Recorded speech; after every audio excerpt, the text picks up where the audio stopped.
So Kalshi just sued Utah before Utah even sued them, and honestly, it's a pretty wild move. I'm Brian Schott with Utah Political Watch, and if you want to understand what's happening in Utah politics, make sure you give me a follow. So for those who don't know, Kalshi is an online prediction market. You're basically trading contracts on whether things happen or not. Elections, economic events, sports outcomes. Think of it like a stock market, but instead of buying Apple, you're buying, yes, this thing happens, or no, this thing doesn't happen. And Governor Spencer Cox and Attorney General Derek Brown have been making it pretty clear that they think that's illegal gambling in Utah. Cox literally said last week, quote, "I think you're going to see 50 states suing these guys." Brown recently wrote an op-ed naming Kalshi directly and said he's working on a plan to go after prediction markets in the state. So Kalshi didn't wait. They ran to federal court first and said, you can't do this.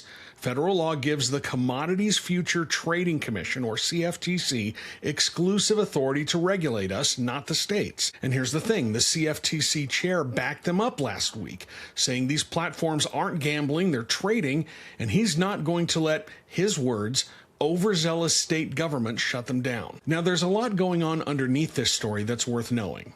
Kalshi named Donald Trump Jr. as a strategic advisor in January, and a Trump-backed venture capital group invested in their competitor, Polymarket. And Trump's Truth Social is literally rolling out its own market.